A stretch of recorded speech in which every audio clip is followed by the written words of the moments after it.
Bismillahirrahmanirrahim. Assalamualaikum warahmatullahi wabarakatuh. Perkenalkan, kami dari kelompok 3 akan memaparkan materi kami yang berjudul Cybercrime. Sebelum kami memaparkan materi kami, saya akan memperkenalkan kelompok kami terlebih dahulu. Yang pertama ada saya sendiri, Selviani dengan NIM 1912-10718. Kemudian yang kedua ada Siti Rahmayanti A dengan NIM 1912-10720. Kemudian yang ketiga ada Amrita dengan NIM 1912-20-743. Kemudian yang keempat yaitu ada Nestiva Budi Rahayu dengan NIM 1912-10-730. Baiklah, langsung saja kita masuk ke materi.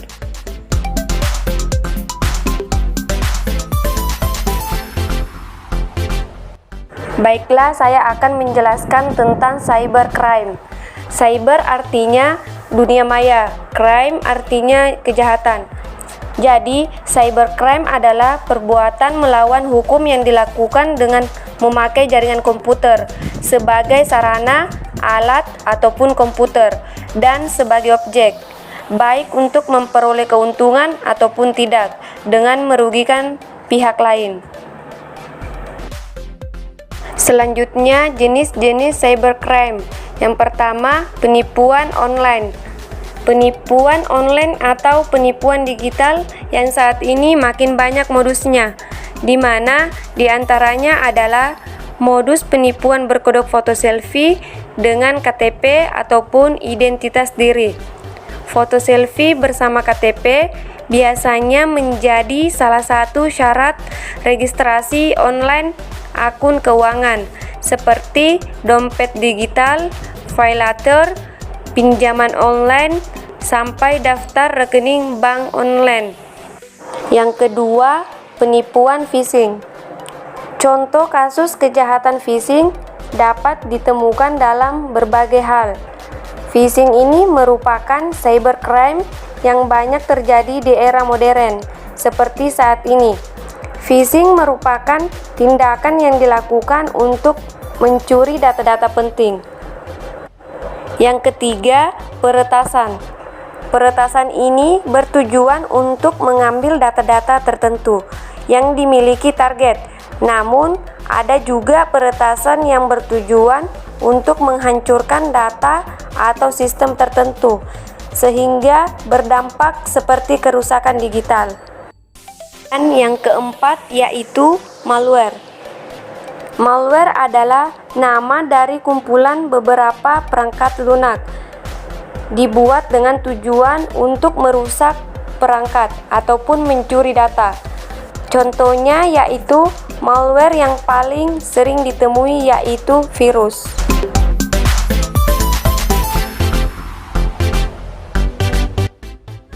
Baiklah, saya akan melanjutkan penjelasan dari teman saya. Nah, setelah mengetahui apa itu cybercrime dan jenis-jenisnya, perlu diketahui juga apa saja yang mempengaruhi tindak pidana cybercrime. Di era kemajuan teknologi informasi, ditandai dengan meningkatnya penggunaan internet dalam setiap aspek kehidupan manusia. Nah, meningkatnya penggunaan internet di satu sisi memberikan banyak kemudahan bagi manusia dalam melakukan aktivitasnya. Namun di sisi lain, memudahkan bagi pihak-pihak tertentu untuk melakukan tindak pidana. Nah, jadi di sini saya akan menjelaskan tentang faktor-faktor yang mempengaruhi terjadinya cybercrime. Yang pertama yaitu ada faktor politik.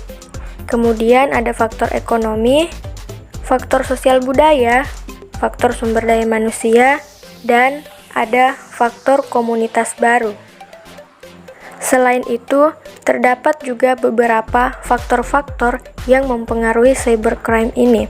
Nah, faktor yang pertama yaitu ada akses internet yang tidak terbatas. Nah, maksudnya adalah saling terhubungnya antara jaringan yang satu dengan yang lain memudahkan pelaku kejahatan untuk melakukan aksinya. Dengan menggunakan internet, kita diberikan kenyamanan dan kemudahan dalam mengakses segala sesuatu tanpa ada batasannya.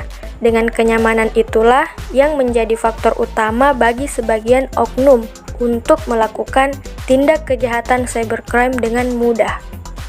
Kemudian, yang kedua yaitu kelalaian pengguna komputer. Nah, hal ini merupakan salah satu penyebab utama cybercrime. Seperti yang sudah kita ketahui, orang-orang selalu memasukkan semua data-data penting ke dalam internet, sehingga memberikan kemudahan bagi sebagian oknum untuk melakukan kejahatan. Faktor berikutnya yaitu para pelaku merupakan orang yang pada umumnya adalah orang cerdas, mempunyai rasa ingin tahu yang cukup besar, dan fanatik akan teknologi komputer. Nah, maksudnya yaitu pengetahuan pelaku kejahatan komputer tentang cara kerja sebuah komputer jauh di atas operator komputer.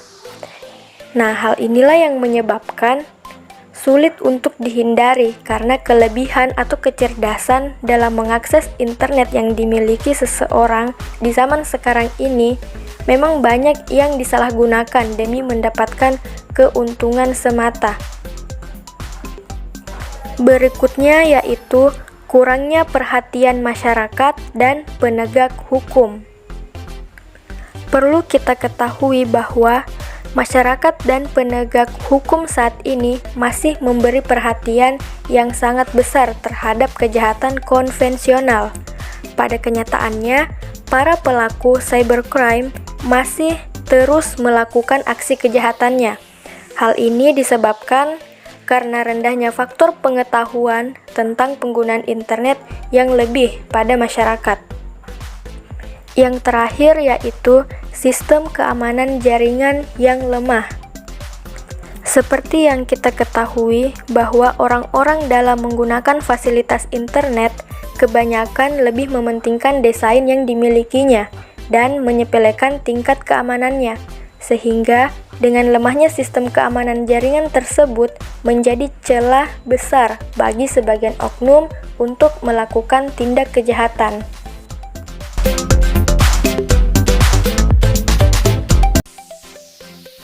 Baiklah, saya akan melanjutkan materi selanjutnya, langkah-langkah sederhana untuk menghindari cybercrime. Di mana yang pertama, jangan gunakan software bajakan, karena bisa jadi di dalam software tersebut ada malware, di mana itu bisa menjadi pintu masuk pelaku untuk melakukan kejahatan. Yang kedua, jangan sembarang bagikan info pribadi. Mungkin di antara kalian ada yang merasa tidak pernah membagikan info pribadi, tetapi tetap saja bocor. Misal, saat berfoto tanpa kita sadari, di foto tersebut ada KTP, sehingga pelaku cybercrime dapat mencuri data-data tersebut melalui foto yang kalian bagikan. Selanjutnya yang ketiga, pasang perangkat lunak keamanan yang up to date. Penting untuk perangkat lunak keamanan selalu terbarui. Hal itu akan memberikan redefinisi ancaman kejahatan cyber dan virus yang belum terdeteksi dalam versi security software sebelumnya. Yang keempat, backup data-data secara rutin. Sebaiknya pengguna memiliki salinan dokumen pribadi, baik itu dokumen seperti foto, musik, video, atau yang lainnya. Ini dilakukan supaya data tetap selamat jika sewaktu-waktu ada pencurian data atau kesalahan dalam sistem perangkat yang digunakan. Yang kelima, jangan sembarang membuka link atau tautan yang tidak jelas. Modus yang satu ini sering terjadi karena pelaku akan membuat calon korbannya tergiur dengan penawaran-penawaran menarik, sehingga korban akan langsung masuk dan membuka link tersebut. Dan yang terakhir, selalu waspada karena pelaku cybercrime tidak dipungkiri adalah orang terdekat. Jadi jangan mudah percaya dengan orang lain sekalipun itu orang terdekat, karena pelaku cyber tidak mudah diketahui identitasnya.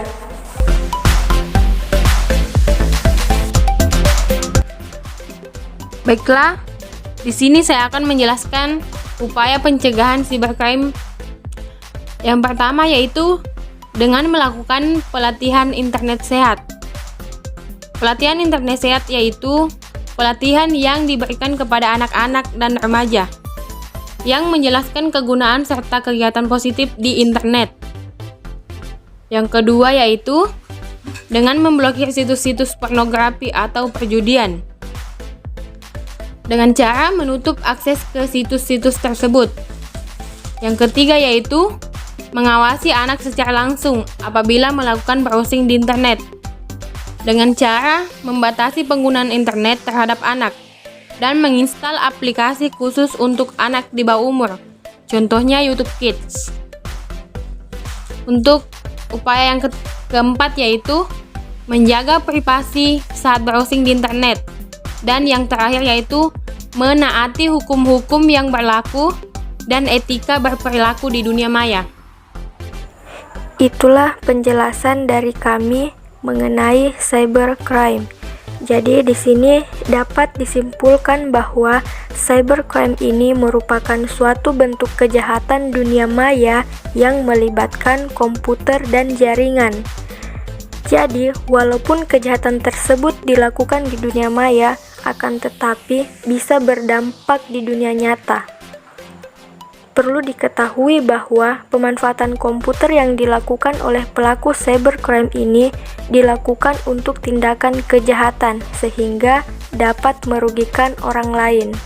Oleh karena itu, kita sebagai pengguna media sosial harus bijak dan menjaga keamanan data agar terhindar dari yang namanya cybercrime.